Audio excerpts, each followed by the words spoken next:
This week on the 77% Street Debate. There's a common misconception that if you talk about sex, young people are going to want to have sex.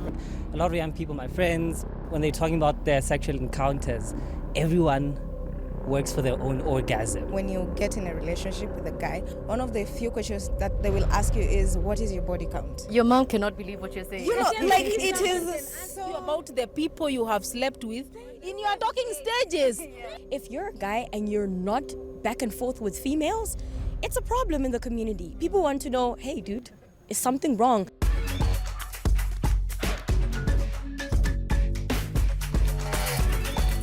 Hello and welcome back to the 77%. This week we are in the beautiful city of Kigali and we're here to talk about something that is very rarely discussed in the African public spaces, and that is sex. And so we're here to try and find out, is it time that we rethink how we have conversations around sex and sexuality? Who gets to do it? Where do they get to do it? And how? Well, I have some people here who are going to help me answer that question. And I want to start with a broad question for everyone. Do you remember your first introduction to sex education? How was that like? The first introduction was being shown how to wear a pad because apparently people assumed I had started menstruating. And now I was told to be very careful because it seems it's possible to have a human being after that. Yeah. Okay, Solo, let's hear from you. What about you? Do you remember the first time you ever came into contact with any knowledge regarding sex and sexuality? I'm South African, so in SA, mainly it was due to the HIV and AIDS pandemic. So everything was against that. It was trying to teach us about sex, but in relation to what might happen to you. So all I ever saw were campaigns on TV at school, and all I ever saw was they made these little animations where it's like these things that eat at your blood cells, and that was basically a representation of HIV. So my idea of sex was like, eventually you have like these little creepy things that get into your blood and suck you dry. Oh my gosh, that sounds very scary. Tsepiso, you're laughing. Was it the same for you in Botswana? Yeah, I think I can kind of relate. But my first interaction with the idea of sexuality was actually at home. At the beginning of a term, Mom asks for our school bags, and we think she's checking books, making sure everything's ready for the new school term. We get our bags back. We find condoms, right? We're shocked. We're like, what are these? That's when we initiated the conversation. My mother initiated the conversation on sex and protection, and obviously, coming from Botswana, HIV. So it sounds like it's a lot of fear-based education. Ivy, I'm going to put you on the spot here because your mom, Elizabeth, just said what her experience was. Did she give you your first introduction to sex education? Yeah, actually, she was the first person who introduced me to sex and sexuality, regarding how you relate to boys, how you relate to men, you know, how you carry yourself in your teen years. Soon as I started my teen years, 13, yeah, and it is the reason why I am the lady who I am today. Yeah, I actually want to hear from Emma because she is, we call them shangazis here, but it's actually a sex educator in a traditional setup. Is this how people get introduced to sex in Rwanda? No, really, but maybe during my times when I was growing up, it's really a bit different. Because when I was growing up, I got the first introduction when I was really young, like at 7 years old. And that's when we were with other girls, especially domestic girls, if you have one at home, and they start talking about especially the labia elongation. So this is a culture that starts very early in the Rwandan culture, and that's where you start learning about sexuality. It doesn't happen very much these days, but kind of being talked about.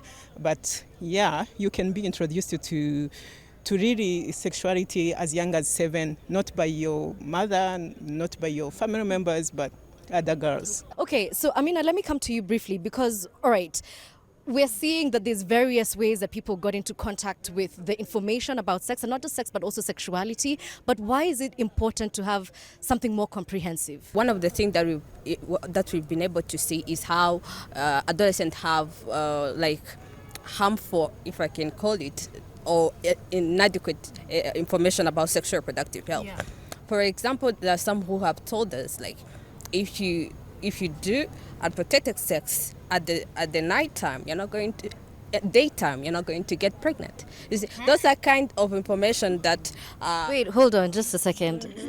Excuse me, yes. People believe that. Yes. Okay. Yes. So they do have plenty myth about sexual reproductive health, and if we don't equip them with the right information, this is going to be something that is going to be transferred even to others. Yeah. So that's the reason why I think it's really important, and the best way to go about it is to be able to make sexual reproductive health a creative and fun topic to talk about.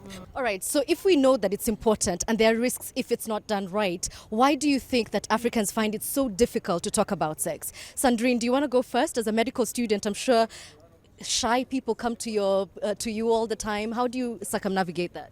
I can't say they are shy, but also they don't know where to find for information. They're not coming to, they think that you only have to come to the hospital while you have pain, but no one can come and say, what can I do before, or what do I need to know before having sex? So we don't have the information, but we're also not seeking it. Okay, anyone else? Why do we find it so difficult to talk about sex on this continent? It is not a topic to be talked about. It is not a topic to publicly come out and talk about it and be confident about it, especially for ladies. This is not something that you can sit down and start talking about sex and sexuality in a table where there are men. So culture, taboo, Marigold? I think something that I've seen is that there's a common misconception that if you talk about sex, young people are going to want to have sex, right? And there's a lot of fears, I think, I would say in homes, for parents not wanting their children to be susceptible to teenage pregnancy. But the reality is young people still go into sexual relations. Yeah, of course. And if you have no basis for the knowledge that you're looking for, most likely you're going to use porn. Actually, can you talk to us about that? Because you actually did a research on this, on where young people in Africa are finding information about sex. And the results were perhaps not surprising. The most prevalent sources of information that I found in my research was that they were using Pornhub, Netflix, and YouTube. Netflix and YouTube more as an introduction to sex in itself, like wanting someone who doesn't know anything altogether, discovering sex using those platforms. And then Pornhub more of how to have sex, or if I want to have sex, how do I do it? How do I put on a condom? How do I conduct myself, moan, all that stuff. And again, with Pornhub or those explicit sites, there's a market for it. They're just selling a fantasy for people to feel good, but it's not necessarily super realistic. So if young people are resorting to pornographic sites for information and parents are saying, this is not a conversation that I'm going to have with my children, where should people learn about sex and sexuality? I think people should learn about sex and sexuality at home from people who care about them, who will therefore tell them appropriate messaging for sex education, beginning with where you should not be touched, privacy when you're bathing. It's not only for the sake of preventing teenage pregnancy, it's also about self-awareness. It's actually about control. It's about you mastering your body so that when these things come, they are not a surprise. You could still be curious, even if you got the information from parents, but at least you know there's a backup. Okay, Emma, I'm just wondering the role of culture here. What can we do to integrate some of these cultural practices that you spoke about, Gukuna, earlier, into sex education? Yeah, but we call it guchimyeyo. Can you please explain the difference? Because I obviously don't know. It's the same, but it's polite. Okay. So I wanted to add something about what she was saying about sex education. I also think parents are not the only source of sex education. The curriculum in school, it has to contain that, especially from the very young age when children are at kindergarten. So they have to start learning that, because sometimes parents don't have enough information. So back to culture. Back to culture. I feel like the Rwandan culture used to encourage people to talk about sex, even if they wanted people to talk about it maybe not in public, but we had people who were supposed to teach you about sex like your aunties or peers and people like that.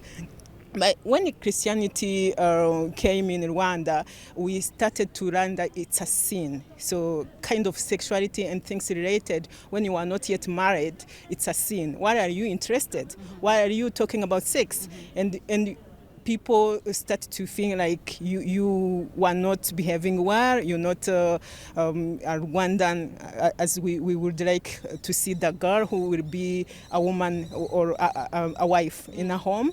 So Christianity has been the bigger barrier for Rwandans to really talk about sex. Oh, that's interesting. But going back to your point on education, which I thought was really nice, not every single school will teach sex education the same way.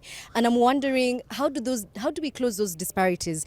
Okay, so I come from a country where we have a subject called life orientation. It's taught to everybody in every school, and it's basically about, as an individual growing up in the world, there's a lot of sex education that goes in there. I think the curriculum, it was great having that curriculum, but I think it's a hard topic to kind of tackle, because yes, you might have a curriculum here, everything is down for young people to consume, but who is teaching you tends to play like a really big role. And I think it's a tricky way. I wouldn't really know who gets to necessarily, how do we bridge that gap? Because I found that in some situations I felt more comfortable to engage in certain topics because I was with somebody who was comfortable themselves. They knew what they were talking about. They came from a place of it's okay to speak. And then you did come across people who grew up in a community where we don't talk about such things. There were times where we would open our life orientation textbook and there's a little corner here. They had like these little did you knows, you know?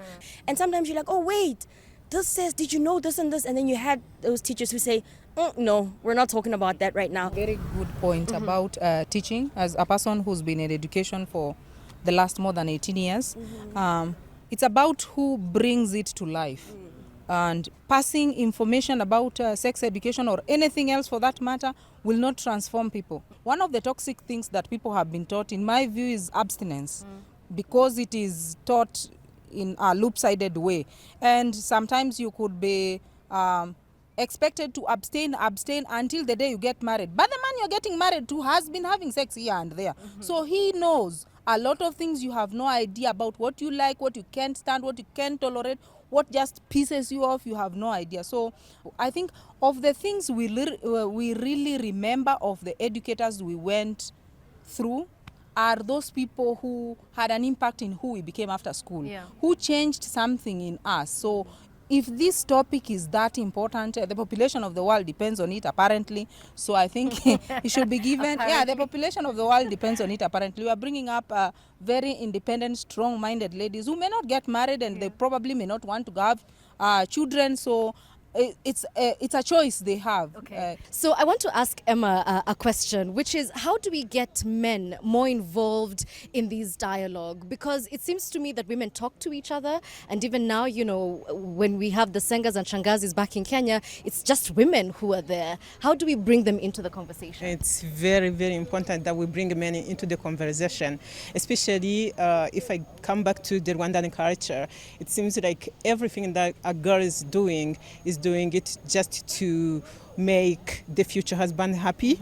And there are some conflicts in the families, like between a husband and a wife, related to sexual education that they received when they were young, and about the rabia irongation, we were talking about. So sometimes if a wife has done it or has not, and the husband wished she should have done it, so sometimes it brings family conflict. So it's very important that that boys are brought on the table, and this can be done, as you were saying, if maybe the conversation starts in the families, and parents own that, and they know that it's not a shame and it's okay to talk to your kid, to talk about sexual education. All right. Well, we have to let Emma go. Unfortunately, she has to leave us. She's so busy educating people on sex. Thank you very much. But still on that point, please tell me how you do it, because I know that you speak in high schools, and I'm sure you've met some of these young boys. How do you go about it? Yeah, definitely. Last year we started a program called Triple C, essentially Consent is Cool, where we were going into schools trying to drive this, help young people unlearn, especially young boys, unlearn the idea that consent was the idea of consent was some sort of an assault on their masculinity, right? I want to come back to you, Tsolo, because earlier you had said something interesting to me about how sex education is taught, and it's different for men and women, or girls and boys in your culture. Can you tell me about that? Back home, the culture I come from, part of the Xhosa culture, you'll have like young boys, they go off to the mountain, they get circumcised, and they taught all of these ideas of what it means to be a man. And one of the first things that they expected to do when they returned back home is to have a girlfriend and to sleep with her. It's sort of like a transfer of energy that you have to do that kind of welcomes you into manhood. And you find that that's normal. So before he goes off to the mountain, he normally lives inside the house with the rest of us. But when he comes back for the mountain, he has his own room in the back, because it's standard at this point that he should be able to bring in girls as he pleases. However, on the other end, when you have young girls like myself, you're expected to remain a virgin for as long as you can. You have to keep it together. You have to remain pure. However, we live in the same society. Like, the same guy that you're expecting to go out there and get girls, I'm the same girl that's expected to be gotten, and she's also expected to keep it together. Yeah. So I think that double standard is just like really crazy to me to kind of comprehend. And it's only interesting because it's not even a thing of like, it's a choice as a guy. If you're a guy and you're not back and forth with females, it's a problem in the community. People want to know, hey, dude, is something wrong? Yeah. Because when you ask people why is that the case, and they'll tell you, no, naturally a man grows up, you will want this. Okay, then as a female, why don't I also naturally grow up and want that? Some contribution to what she said about young men being expected to have sex after circumcision. It is not something just for your country. I think it's something that happens in almost all the countries that the rite of passage into adulthood is circumcision for men. The thing that people forget is this man, the girl he's having sex with, is supposed to get married to someone else. It's not like the girl, the gentleman is having sex with some angel up in the air like that. And the reason why there is a disparity in how that information is brought to men and women is, for men, it's about asserting your masculinity. Having sex is asserting your masculinity. It's being a man. It's being in control. But for a woman, it's about safety. It's about not getting pregnant. And if you give birth early, like I did, you have to deny yourself a lot of things. There are so many things, so many joys you will not have. Like, it's Friday today. People may be going out to have fun at Kisimenti or such, but you know, you have a baby in the house. Yeah. Ivy, I want to come to you a little bit, because I wonder if this pressure for a woman to be preserved still exists in your generation. Actually, in Kenya, when you get in a relationship with a guy, or you are in the talking stages with a guy, one of the few questions that they will ask you is, what is your body count?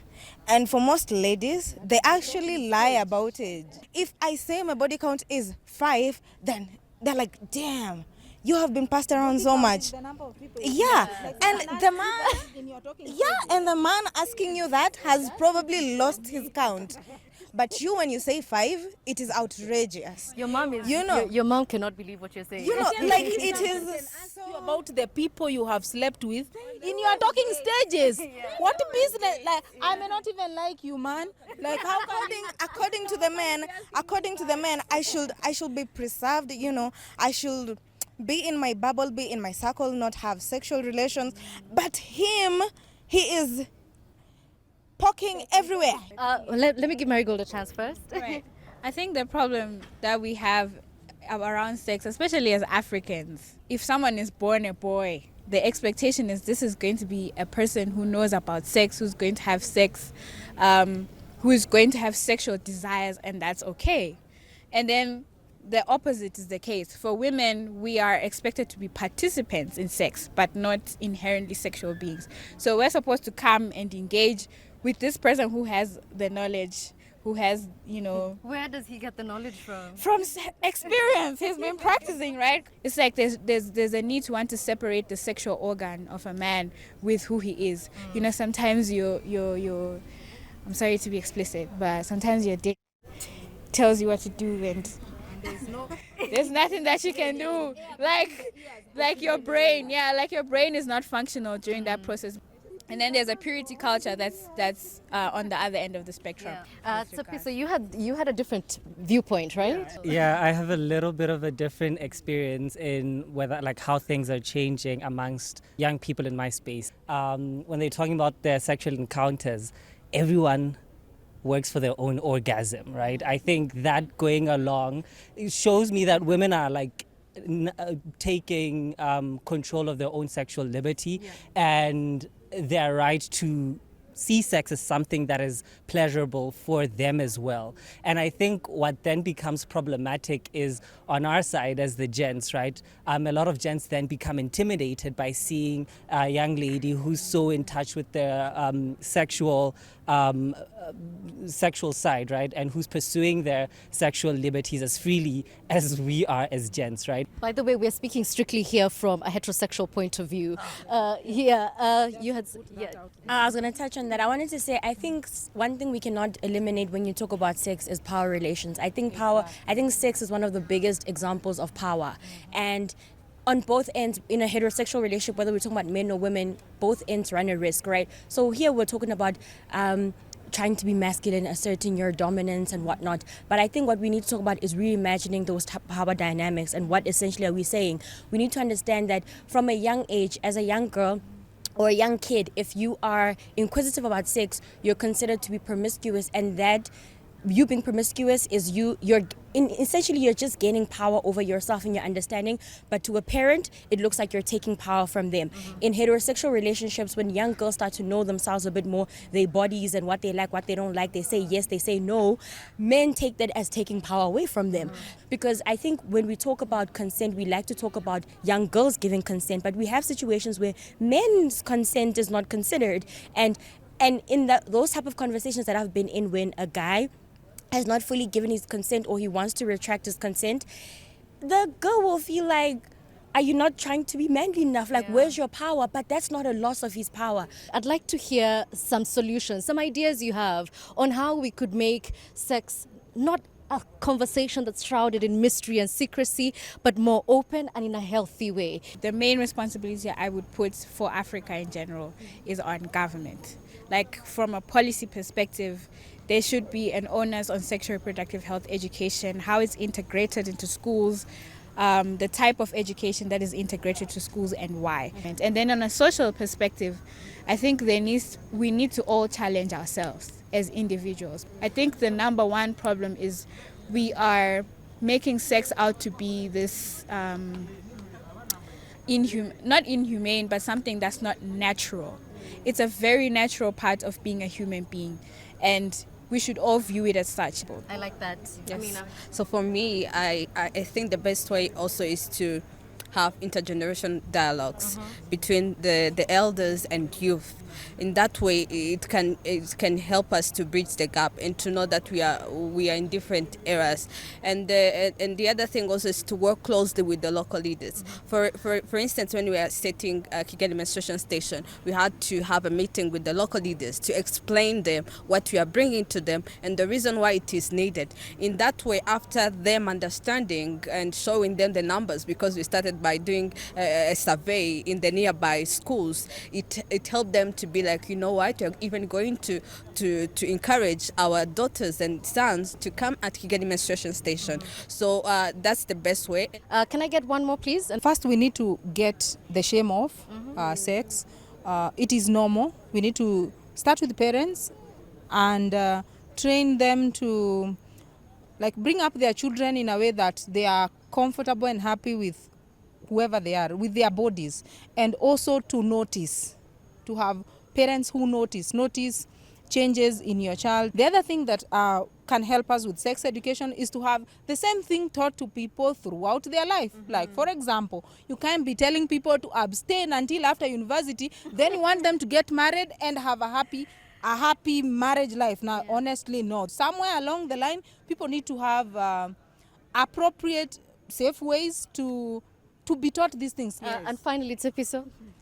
See, young people are already having conversations on sex and sexuality with other peers within their spaces. For example, at our university campus, we've created a space called Baraza, where we gather to have conversation on topics that are kind of controversial and people don't tend to talk about in society. And we've had conversations around homosexuality, for example, and we've talked about women's pursuit of their sexual liberties within these paras and what that means in the African context, right? From the perspective of feminism and culture, and from the male gaze as well. What does that mean? And guys have been free enough to open up about some of their misconceptions about that as well, and learn, unlearn, relearn as well. Wow, I love that. That's a great place to wrap up this debate. The sun is setting. We have a lot to think about. I asked earlier, should we rethink how, where, and even who talks about sex on this continent?